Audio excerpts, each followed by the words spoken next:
यहाँ बैठे हुए हैं और इनसे ही मेरा परिचय है। मेरा नाम कैलाश बजाज है, ये तो चूंकि पुकारने का नाम है।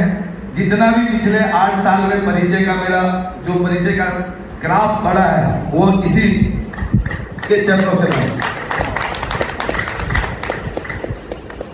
तो परमाले जी, हम एक अनुमति चाहते हैं आपसे और यहाँ बैठे हुए सभी दिव्य चेतनाओं की सहमति चाहेंगे।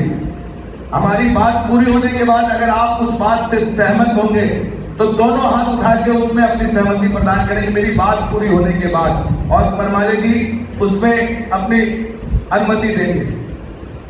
सबसे पहले तो मैं परमाले जी का धन्यवाद देता हूं और इस परमात्मा का धन्यवाद देता हूं कि उन्होंने एक जीवित स्वरूप अपना के साथ मुझे प्रतिनिधि के रूप में इन अपने संदेश को फैलाने के लिए मुझे चुना। इसके लिए हृदय से उस परमात्मा का धन्यवाद, और इन्होंने अपने कदम के साथ मेरे कदम लगाने के लिए जो अपनी अनुमति दी, इसके लिए इनका भी मैं ऋणी हूं।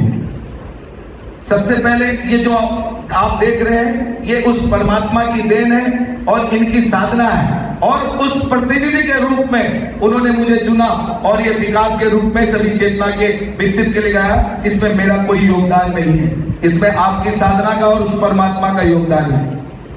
और दूसरा, सबसे पहले मैं कुछ लोगों की चर्चाएं होती है कि कई लोग आज की घटना बताता हूं मैं।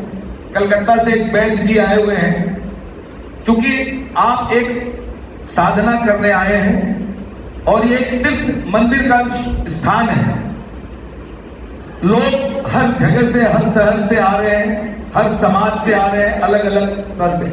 हर आदमी का प्रयास है अपनी चेतना को विकसित करने। तो वैद्य जी ने आज सवेरे मुझे बताया कि मेरी बैग इस भोजनशाला से कोई लेके चला गया। तो मैंने उनको बोला थोड़ा धैर्य रखो, क्योंकि आदमी अभी बेहोशी में जी रहा है, होश में आने में समय लगेगा।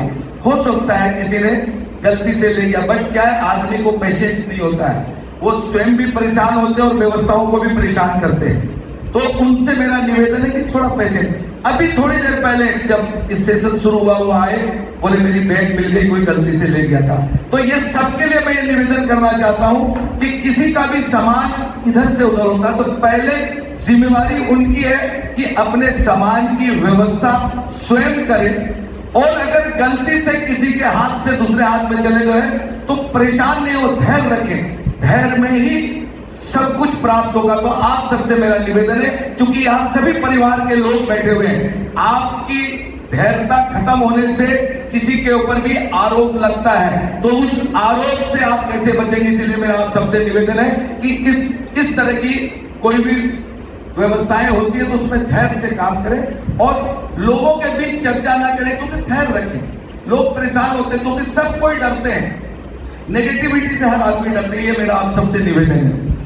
दूसरा, शिविर होता है जहां पूज्य परमाले जी पूरा देते हैं, वो पूरा आपको मैं बताना चाहता हूं कि शिविर में, इस आश्रम में शिविर जो होती है उस वहां के आयोजक करते हैं, उनके भाव होते हैं, अपनी आहुति डालते हैं और उसी शहर को जगाते हैं। वहां जो भी व्यवस्था होती है उनके द्वारा होती है, उनके द्वारा निर्मित होती है। सिर्फ यहां से दिशा दी जाती है कि लोगों के अंदर समझ कैसे पैदा हो। उसके लिए पूज्य परमाले जी अपने द्वारा जो परम मित्रों को उन्होंने शिक्षा दी उनको भेजते हैं, और वो सारे बच्चे अपने पैसे के खर्चे से जाते हैं, किसी से 1 रुपया भी नहीं लेते, और ना ही आश्रम में कोई आता है। और एंट्री कार्ड जो वहां दिया जाता है वो इसलिए दिया जाता है कि संख्या का पता हो, और एंट्री कार्ड का अपना एक कॉस्ट है। और एंट्री कार्ड बनने के बाद जो 1-1.5 महीना जो शिविर चलता है, शिविर की कैंपेनिंग, उसके पीछे बहुत सारे खर्चे हैं, एक आदमी को खर्च बताया नहीं जा सकता। इतना सरल और इतना किसी प्रकार का कोई पैसा लेकर के जीवन किसी को दिया जाता है तो वो ये एक अकेला मंच है और कोई मंच नहीं इस दुनिया में, ये मेरा अनुभव है।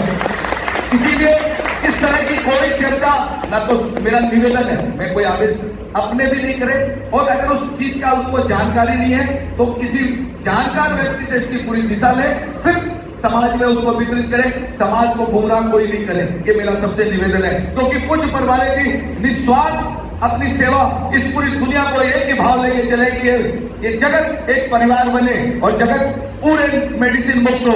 तो हम अगर कुछ दे सकते हैं तो इनके साथ अपना समय दें, अनल गलत की बातें किसी के बीच में ना करें, ये मेरे सबसे बड़े निवेदन है।